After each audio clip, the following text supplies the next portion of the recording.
Welcome to mega 9 TV off the record. ఒకప్పుడు ఆ నేత అంటేనే రాష్ట్ర రాజకీయాలకు కేర్ ఆఫ్ అడ్రస్. వ్యవహారాలన్నీ ఈ నేత కనుసన్నల్లోనే జరిగేవి. కానీ ఇప్పుడంతా సీన్ రివర్స్ అయింది. హడావుడి చేసే ఆ నాయకుడు ఎక్కడ? రాష్ట్రంలో చక్రం తిప్పే ఆ నాయకుడు కేవలం నియోజకవర్గానికే పరిమితం అవ్వడం వెనుక గత తప్పులే కారణమా? ఇంతకు ఎవరి వైజాగ్ సీనియర్ నేత? What this off the record. 2014లో రాష్ట్ర విభజన తర్వాత ఎంతో యాక్టివ్గా ఉన్న మాజీ మంత్రి గంటా శ్రీనివాసరావు గత ఎన్నికల తర్వాత మాత్రం కొన్నాళ్ళు సైలెంట్ అయ్యారు. అయితే 2019 ఎన్నికల తర్వాత పార్టీ మారుతారని ప్రచారం జరిగింది. కానీ అవన్నీ పుకార్లే అని ఆయన కొట్టిపారేశారు. తనకు ఆ ఉద్దేశం లేదని క్లారిటీ ఇచ్చారు కూడా. అయితే చివరికి టీడీపీలో కొనసాగి భీమిలి టికెట్ దక్కించుకున్నారు. అయితే టీడీపీ కష్టాల్లో ఉన్న సమయంలో ఆయన ఎక్కువగా బయటకు కనిపించడం లేదు. తిరిగితే ఒకసారి తన నియోజకవర్గంలో తిరుగుతారు. అక్కడి పార్టీ నాయకులతో కనిపిస్తారు. కానీ జిల్లా ఆఫీస్ కు మాత్రం రారు.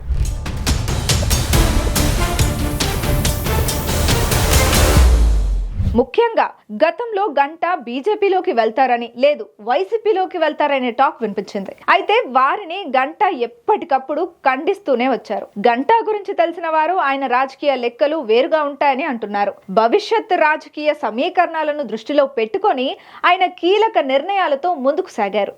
ఏపీలో 2019 నుండి 2024 వరకు జగన్ సీఎం గా ఉండగా గంటా శ్రీనివాసరావు సైలెంట్ అయ్యారు. టీడీపీ నేతలు జగన్ పాలనపై కాస్తో కూస్తో ఆరోపణలు చేసినా, టీడీపీపై జరుగుతున్న దాడులపై అసహనం ప్రదర్శించిన గంటా మాత్రం చాలా సైలెంట్ గా ఉన్నారు. అదే సైలెన్స్ ఇప్పుడు గంటాకు శాపంగా మారుతోందట. ప్రస్తుతం క్రియాశీల రాజకీయాల్లో గంటాకు కీలక పాత్ర లేకుండా పోవడం వెనుక అదే కారణమవుతోందట. గతంలో టీడీపీని నిలబెట్టే స్థాయిలో గంటా స్పందన లేకపోవడంతో ప్రస్తుతం టీడీపీ అధిష్టానంలో ఆయన్ను పక్కన పెట్టేసిందనే భావన వ్యక్తమవుతోంది. దీంతో మళ్ళీ తాను యాక్టివ్ అవుతున్నట్లుగా గంటా చెప్తున్నారట. మీడియాలో రెగ్యులర్ గా కనిపిస్తూ మరొకసారి తన మార్క్ చూపించాలని భావిస్తున్నారట.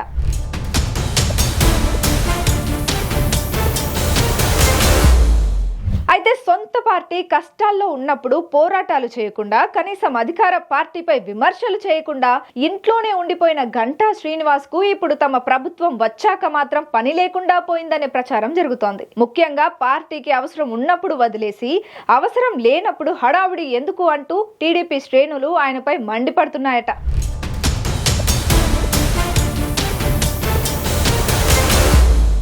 ఇలాంటి పరిస్థితుల్లో తిరిగి ఫామ్ లోకి వచ్చేందుకు గంటా చేస్తున్న ప్రయత్నాలు ఎంత మేరకు ఫలిస్తాయో అధిష్టానమే చెప్పాల్సి ఉంది.